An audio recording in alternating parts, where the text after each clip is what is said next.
I'm with the new GM of the Brockville Braves, Dustin Traylen. Dustin, going out on a high note, Coach of the Year last year. There's only one way to go, Neil, and that's out on top. And if you have someone who's better than you to come in and fill your shoes, that even makes more sense. So that's what we went out and did.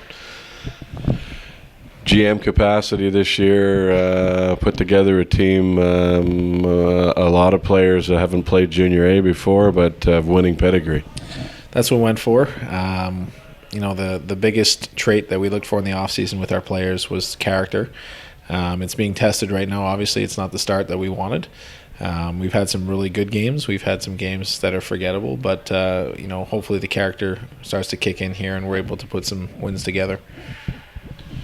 Of course, the best goaltender in the league, pretty outstanding back end, only to get better, but I guess it's scoring goals. What do you attribute the lack of to? Well, I think it's, for the most part, like you said, our back end is pretty well set. We do have some reinforcements coming in next week with Cam coming off injured reserve and potentially another defenseman coming back into the fold. So, that'll take care of itself. Up front, I think a lot of it has to do with paying the price. I think we can do a lot better job, scoring some of the uglier goals, slapping in pucks from the crease and, a little bit in front. But, other than that, we're getting our chances. I think, if you've watched our games, we've outchanced our opponents pretty sizably in most of them. It's a matter of finishing and a matter of getting to those spots that you might take a whack, but it's worth it to score a goal. Yeah, maybe some inexperience woes. I mean, last Friday night here with Canada, seemed to have things in hand, but they hung around. I mean, he ran into a red-hot goalie, but the power play kind of killed you.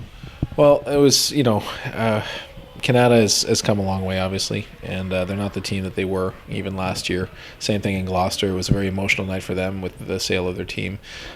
So it's for us, it was something that, maybe a more experienced team might have been able to, get over that hurdle and find a way to finish those games that, we should win.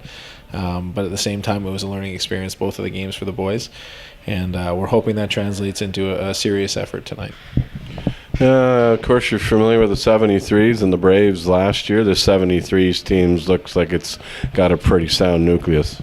Yeah, again, I think their strength lies up front. Not to discount anything they have on the back end, but definitely when you have, Owen Guy back in the fold now, you have Tagnat Rao. I mean, these are serious junior A hockey players that can score goals and hurt you. So our job is to contain them and at the same time find a way to bury a few on whoever starts in their goal. So. The team rebounded from the Friday night loss here to Canada and played these 73s. It'll be twice within the week. The game Sunday in Kempville, 4-2 Braves victory. You must have liked what you've seen in that. Yeah, we did a lot of things right. I thought in that game we were, our power play clicked. Offensively, we buried our chances, which is what we have to do, and we played very sound defensively and hoping for the same effort tonight. Thanks, Dustin. Best wishes tonight. Anytime. Dustin Traylen of your Brockville Braves.